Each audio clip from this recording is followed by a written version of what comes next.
el primer solucionario que ustedes ya a la fecha de hoy deberían haber entregado. ¿Listo? Yo estuve revisando algunas respuestas y vamos bien. Entonces continuemos con el desarrollo. Hemos llegado simplemente hasta la 53, ¿cierto? E íbamos para la 54. La 54, como ya todos tienen su cosito, perdón, su formulario, la 53 toca leer una información, dice: los plásticos son compuestos con estructuras químicas diversas y ampliamente utilizados en la sociedad actual. Uno de los plásticos más usados es el poliuretano, porque tiene alta resistencia a la degradación química y ambiental.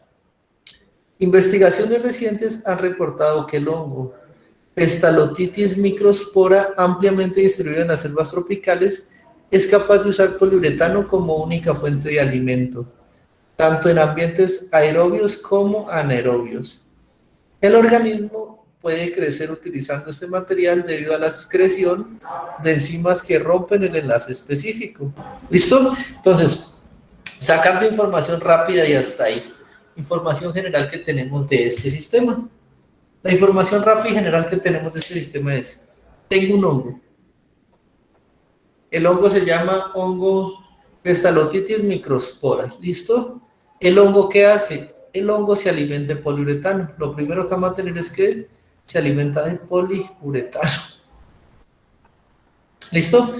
¿Qué significa eso? Significa que él se come un tipo de plástico. ¿Qué es el poliuretano? Un tipo de plástico.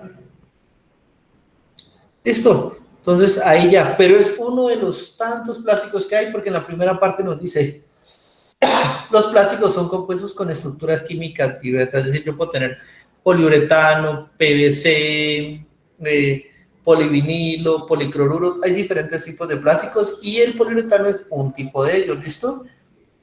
Es ampliamente usado y tiene una amplia resistencia, es decir, que no se degrada fácilmente, o sea que posiblemente, ya como está pensando Cristian, posiblemente es empleado o es usado para materiales que requieren una alta durabilidad y una alta dureza. Y también, asimismo, como dice Santiago, y tiene parte de la razón, entonces cuando llega al suelo, él empieza procesos de degradación muy lentos y es un contaminante. Muy bien. Ahora, ¿qué más tenemos? El hongo se lo come.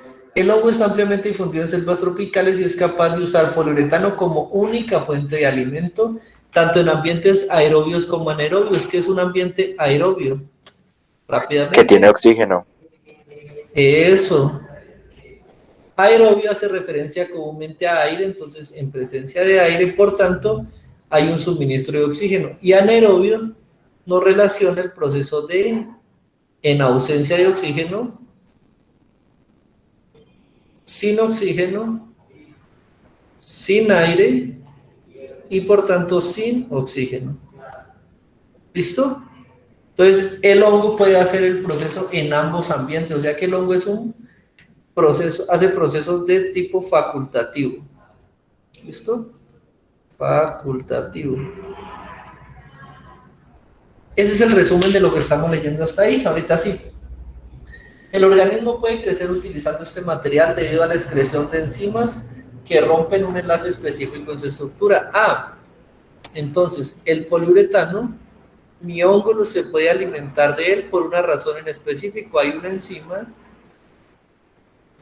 que es la responsable directa de que el hongo pueda comer ese poliuretano. ¿Listo? Es esa la enzima y es esa la razón. Si él no tuviera ese compuesto químico, no podría romper esos enlaces y no podría, por tanto, alimentarse de poliuretano. ¿Listo? Así, degradándolo y haciéndolo asimilable para su crecimiento. El hallazgo de este microorganismo representa una alternativa ambiental en el manejo de residuos de poliuretano, pues el hongo puede usarse directamente en zonas de acumulación de poliuretano. ¿Qué quiere decir eso? Yo puedo tomar ese hongo, liberarlo en un campo lleno de residuos de poliuretano, de basura, y él se empieza a degradar esos sistemas. ¿Listo? Con base en eso vamos a responder las tres preguntas. La 54 dice: un ambientalista le preguntó a un investigador si es posible extender el uso del hongo Staphylococcus microspora para degradar todos los plásticos de uso común. Ahorita aquí viene la pregunta: ¿es posible? ¿Listo? Veámoslo antes de eso. ¿Qué es lo primero que nosotros vimos? El hongo que está aquí, el hongo tiene una enzima específica, segrega una enzima específica y esa enzima específica ataca el poliuretano, no ataca ninguna otra estructura química similar, es decir, yo puedo tener PVC u otro tipo de plástico que él no lo va a atacar porque es específico, ¿listo? Es específico para alimentarse únicamente de ese plástico, por tanto yo no podría poner a este hongo a que se alimente de otro plástico, por ejemplo, pongo mi hongo PM, bueno, pongámosle M, y lo pongo a que se alimente de PVC. En este caso, él no tiene la enzima, por tanto no va a poder alimentarse de ese hongo, de ese plástico, ¿listo? Entonces, el hongo en este caso no podría ser empleado para otro tipo de plásticos. Veamos cuál dice que no podría ser empleado. A, no es posible, muy bien. B, es posible. No, no es posible. Leamos por qué. Porque el hongo puede crecer en diferentes ambientes, incluso con limitación de oxígeno. Eso no afecta que él pueda o no pueda comerse un polímero en específico, ¿listo? Entonces, descartado. C, no es posible. Hasta ahí vamos simplemente por ese parámetro descartando. Y la D dice que es posible, falso. Y la D además nos dice, porque siempre que la enzima sea secretada fuera de la célula puede degradar cualquier tipo de material. Falso, dice que la enzima, en lo que leímos, la enzima degrada poliuretano, nada más porque tiene un enlace específico, el poliuretano. Entonces, descartado. Nos quedamos entre la A y la C. La C. ¿Es la C? Listo. La C dice, C, no es posible, porque el poliuretano es un material esencial en el crecimiento y reproducción del hongo. Falso, porque aquí dice que el hongo es falso, porque el hongo existía antes del poliuretano y el hongo puede alimentar de otros nutrientes. Aquí claramente hay un pedacito que dice, el organismo puede crecer, el organismo puede usar como única fuente de alimento el poliuretano. ¿Listo? ¿Que lo puede usar como única fuente? Sí, pero él también se puede alimentar de otros nutrientes para crecer. Leamos la dice, porque los plásticos tienen diferentes estructuras químicas, que es lo que dice en el primer rengloncito que leímos, y la enzima excretada por el hongo no puede degradarlas todas. Muy bien, respuesta correcta en este caso sería la A. 54, respuesta correcta la A. ¿Listo? ¿Todos comprendimos por qué? ¿Está ahí? ¿Todos vamos bien? ¿Listo? Eso, Alexandra Nieto Ley. La respuesta correcta es la A.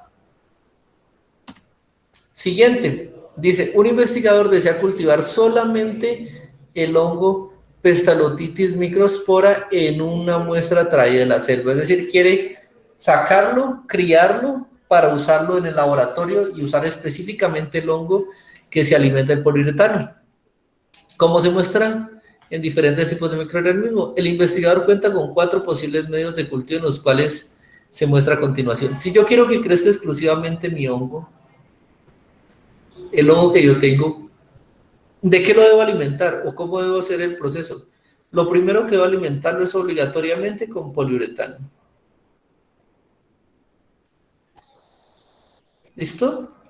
Para que él crezca.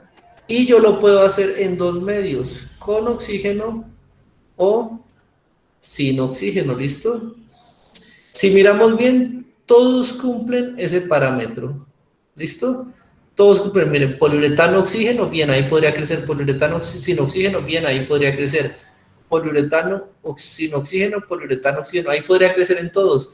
¿Qué pasa aquí? Que si quiero específicamente este hongo, y aquí hay otro hongo vecino, el hongo X, ¿listo? El organismo X, si yo le aplico nutrientes, él va a crecer y mi hongo también va a crecer. Por tanto, los medios de cultivo que tengan nutrientes no van a favorecer selectivamente el crecimiento de mi hongo. Por tanto, el único medio donde puede crecer mi hongo es el medio 2 y el medio 4. ¿Listo? Respuesta correcta, efectivamente, como dicen los compañeros, es la A. Solo puede crecer en los medios 2 y 4 de manera selectiva, es decir, en estos medios va a crecer principalmente el hongo de interés. Los demás hongos, como no hay nutrientes, van a morir o no van a crecer en ese medio, ¿listo? En esos medios, ¿listo? Eso está fácil. Vamos con la 56. Debido a la resistencia a la degradación que tiene el poliuretano, actualmente algunos desechos de poliuretano se incineran en hornos especiales a temperaturas superiores a 500 grados. Entonces, ¿qué me está queriendo decir aquí? Tengo hongos, tengo mis basura, la cojo y la quemo en un horno especial. Entonces, mi desecho, que lo genero como basura, mi poliuretano, lo genero como basura y necesito llevarlo a un horno especial, lo coloco en el horno y el horno se calienta hasta 500 grados centígrados. ¿Listo? En ese caso lo estoy incinerando, estoy quemando y obviamente aquí saldrá por la chimenea, tendré los vapores de incineración y todo el sistema. ¿Listo? ¿Qué necesito ahí? El horno. Ahorita sí. Y como consecuencia, por acá elimino CO2, que es gas efecto invernadero. ¿Listo? Además de la reducción de CO2, ¿qué otra ventaja tiene el uso del hongo aplicado directamente en ventaja con la incineración de residuos? Entonces vamos a ver. Lo que vamos a ver acá es, entonces, tengo mi poliuretano. ¿Yo qué hago simplemente con el poliuretano? Le adiciono el hongo.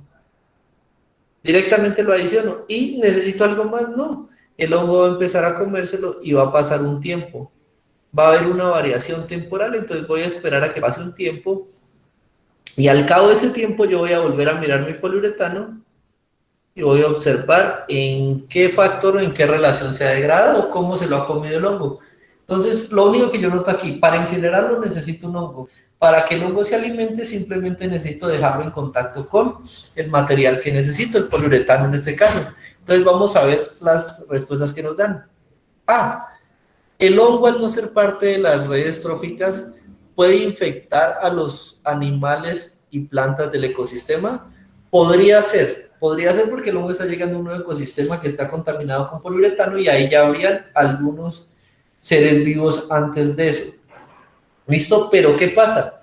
En ese caso, cuando hablamos de interacciones en las redes tróficas, principalmente hablamos de competencia. ¿Listo? ¿Qué es competencia? Llego a un lugar y hay otro organismo que se alimenta del mismo alimento que yo. Entonces, en ese caso, yo entro a competir con ese nuevo individuo por el alimento o por algún medio de su sostenimiento. En este caso, el poliuretano es un desecho, es una basura que no es usado por los animales del medio para alimentarse. Por eso no considero que sea un interferente con el ecosistema. Listo. B. El uso del hongo posibilita la reutilización del poliuretano para la formación de envases. El poliuretano, miren, cuando sale del hongo, aquí lo tenemos, cuando sale del hongo, sale degradado. ¿Listo? O es lo que yo conocería como excremento. Listo, sale en forma de excremento del hongo. Ingresa poliuretano, sale excremento, lo que el hongo deposita. ¿Listo? Ese excremento no puede ser reutilizado nuevamente para formar nuevos productos de poliuretano porque ya ha sido degradado, ya ha sido roto químicamente fraccionado esas cadenas y ya no tendría que volver a pegarlas para reutilizarlo. Entonces, eso complica demasiado el producto. Respuesta falsa. ¿Listo? La C. El crecimiento del hongo no requiere una infraestructura especial. ¿Listo? Para asegurar la degradación de los desechos. ¿Qué infraestructura especial? El horno. No requiere el horno para degradar. Entonces hasta ahí va bien, entonces la dejamos en visto. Vamos a verificar ahora qué va a pasar con la D. La D dice, el hongo degrada el material polimérico más rápido que la incineración. Aquí venimos a hacer la apreciación. ¿Qué es incinerar? Incinerar es quemar algo, ¿cierto? Y por lógica, ¿qué ocurre más rápido? ¿Quemar una sustancia o degradarla? ¿Alguien abrió el micrófono? Dale con confianza. Cuéntame, ¿qué ocurre más rápido? ¿Quemarla o degradarla? Quemarla. Exactamente, es más rápido realizar un proceso de combustión que un proceso de degradación por encima. Entonces, en este caso, quemar sería más rápido que degradar. Y en este caso me está diciendo que degradar es más rápido. Falso. Nuevamente dejamos como respuesta correcta la C. Entonces, 56, respuesta correcta la C. ¿Hasta ahí cómo vamos? ¿Bien? ¿Isabela, bien?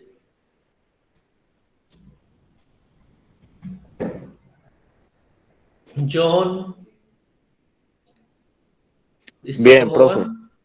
¿Listo? Bien, bien. Entonces vamos a meterle más la quimba para que nos rinda más rápido. Vamos a hacerle más rápido esto.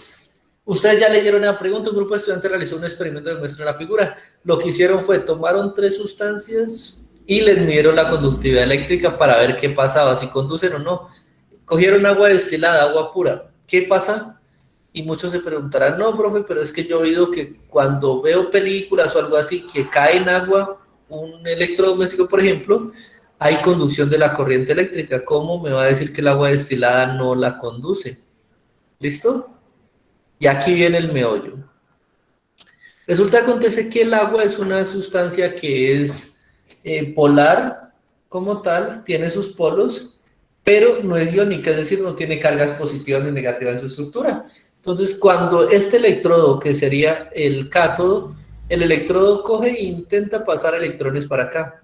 Porque es el objetivo, que los electrones pasen de aquí y lleguen a la otra varilla para que se genere la conducción eléctrica y el bombillo se encienda. Eso es el objetivo del sistema, que lo que yo ponga ahí me permita como un material conductor pasar la corriente. ¿Listo? En ese caso, el electrón llega hasta aquí. El agua que no tiene cargas, es decir, ella no tiene necesidad de electrones porque ya todos sus átomos tienen satisfecho la regla del octeto y todos están estables, ellos dicen, a mí no me vaya a pasar ese electrón. Entonces el electrón no le queda de otra que devolverse para el cátodo y decir, no, yo no pude pasar. ¿Listo? Y por eso el agua, al no ser o no presentar cargas, no permite la conducción de la corriente. En el caso del bombillo no se encendería. ¿Listo?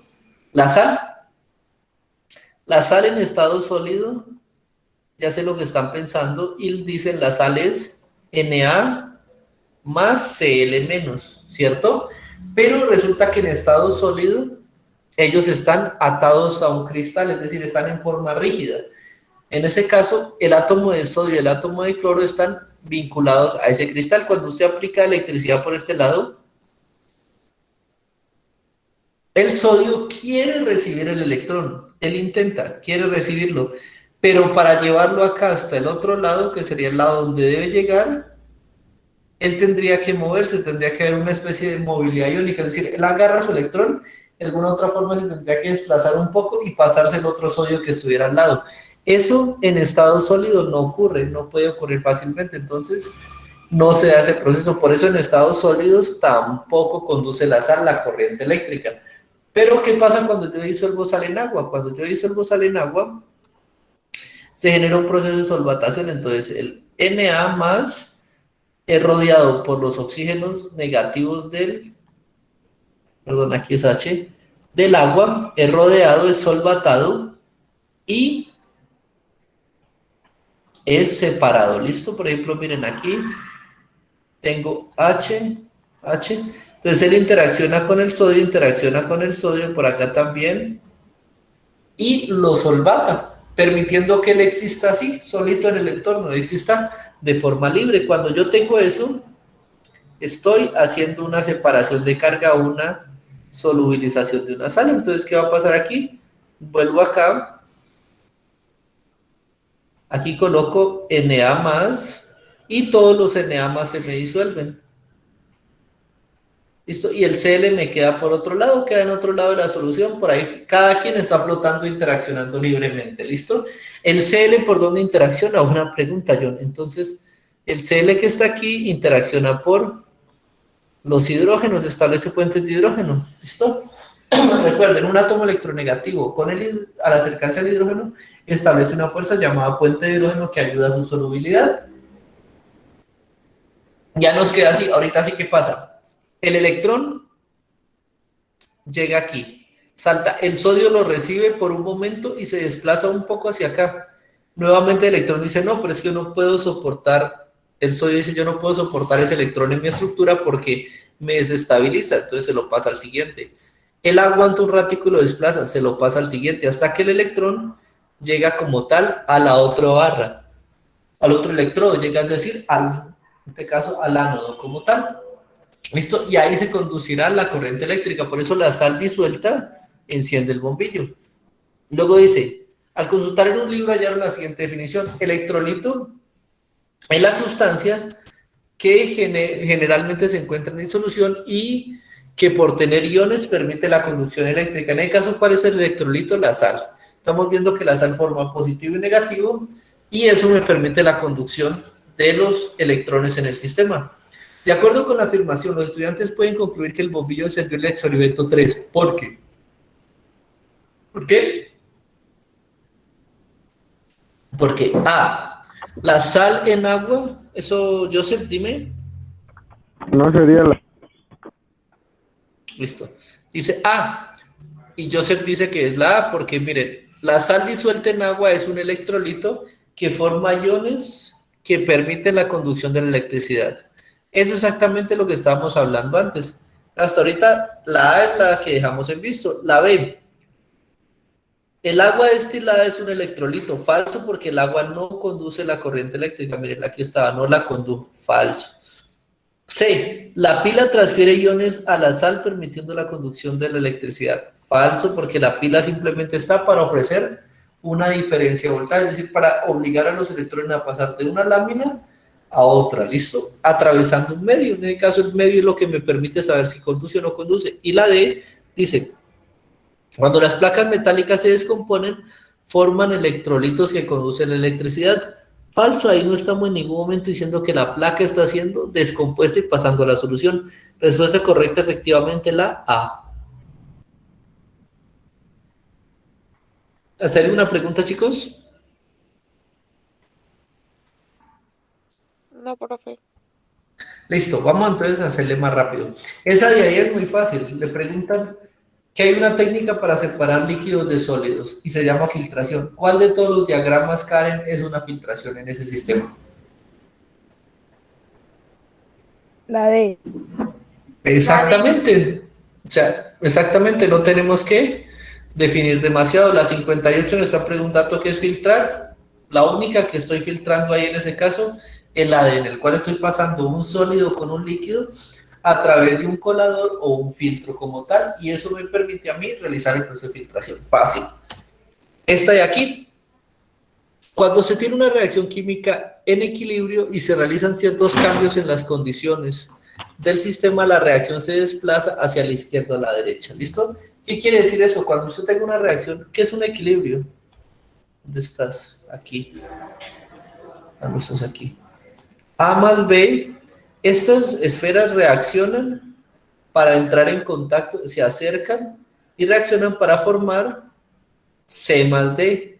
Pero resulta que por alguna naturaleza química C más D también son compatibles y ellas intentan volver a unirse. Cuando ellas intentan volver a unirse, C más D lo que hacen es reaccionar reversiblemente. ¿Qué quiere decir esto? Reaccionan para dar lugar a A más B. Y ese proceso que se establece ahí se establece como equilibrio químico. ¿Listo? Ese proceso es lo que conoce como equilibrio químico. El A más B se convierte en C más D y C más D pasa a convertirse en A más B. ¿Listo? Esos son los procesos que tenemos ahí. Ahora, listo. A continuación se representan los efectos de los cambios de temperatura sobre el equilibrio de una reacción. Entonces, vamos a leer la tabla. Cambio. Aumentar la temperatura del sistema agregando calor. Ah, listo, entonces estoy calentando, dicen agregar la temperatura, entonces estoy colocando como si fuera un reactivo. ¿Listo? Entonces, ¿qué pasa cuando yo lo coloco como un reactivo? La reacción se desplaza de modo que se consume el calor agregado para volver al equilibrio. Ah, yo adicioné calor acá, entonces la reacción va a predominar en ese sistema, en esa dirección. Esto va a predominar hacia los productos. ¿Por qué? Porque estoy agregando calor. ¿Listo? Y la D, la siguiente dice, disminuir la temperatura del sistema absorbiendo calor. Entonces ahorita no lo estoy adicionando, sino que lo estoy quitando, lo estoy sacando por este lado. Menos calor, quitándolo del sistema. ¿Listo? En este caso, cuando le estoy quitando, dice, la reacción se desplaza de modo que se libere el calor absorbido para volver al equilibrio. Entonces, en este caso, iría en el sentido contrario. ¿Listo? Ahora sí, vamos a ver. Nos dicen eso. Considere la reacción MN. M más N reacciona para formar Z más W. Dice, cuando esta reacción ocurre hacia la derecha, es decir, tal cual como está aquí, se libera calor, entonces el calor pasa como como un producto. Es decir, lo estoy sacando, esta reacción es exotérmica. ¿Listo? ¿Hasta ahí vamos? Esa reacción es exotérmica. Entonces ella libera calor, lo estoy ofreciendo como un producto, está saliendo del sistema. Ahorita sí. Usando la tabla anterior y teniendo en cuenta que el sistema siempre busca el equilibrio, ¿hacia dónde se desplazará la reacción MN en equilibrio con Z más W si se aumenta la temperatura del sistema? Ah, entonces, ¿qué me está queriendo decir? Este calor que tiene usted lo va a aumentar. Profe, ¿Sí? y lo de calor frío y calor caliente. No hay calor frío ni calor caliente, No, solo no, hay no, no. calor. No, pero eso, ¿en qué o sea, ¿en dónde influir de pronto? ¿No? ¿No No, influye? ya te explico aparte. Lo que pasa es que el calor es un flujo de energía, ¿listo? Siempre que uno habla de calor, habla de un flujo energético, o sea, Q es igual a una energía.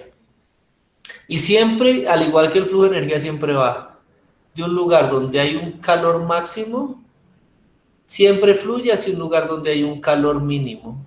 ¿Listo? Siempre va de mayor a menor.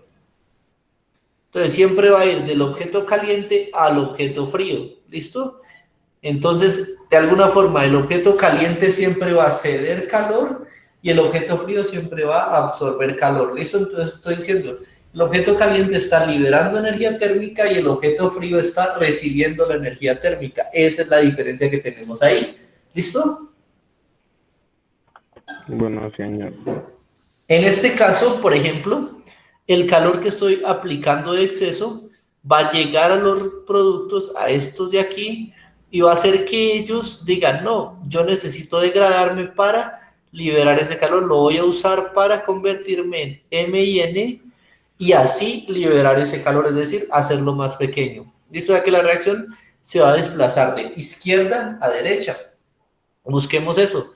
La A dice, la reacción se desplaza hacia la derecha, muy bien. La B dice, la reacción se desplazará hacia la derecha, muy bien. La D C dice, hacia la izquierda, falso. Aumentando la producción de Profe, M y N porque falso. ¿Sí? ¿por qué hacia la izquierda no? ¿No sería hacia la Ah, izquierda? perdón. ¿Quién es Joseph? Sí. Tiene razón. No, es Profe, Andrés. Debería ser hacia la izquierda porque Sí, estoy confundiendo. Este ¿Es lado es la izquierda. la C, no? ¿La C? Sí, sí, ¿qué es la C? efectivamente es que estoy, Quería ser a estoy la confundiendo izquierda. derecha con izquierda. Él se va a desplazar efectivamente desde la derecha hacia la izquierda. Entonces, Que efectivamente, arriba dice aquellos... que cuando se libera calor va hacia la derecha, hacia la izquierda lo absorbe. Exactamente. Exactamente. Entonces, acá tenemos que el sistema va a ir de derecha a izquierda. Y el error era mío que estaba confundiendo problemas de coordinación, confundiendo los lados. ¿Listo? Pero entonces, sí, efectivamente nos queda hacia la izquierda. Hablando de eso... Ay, carajo.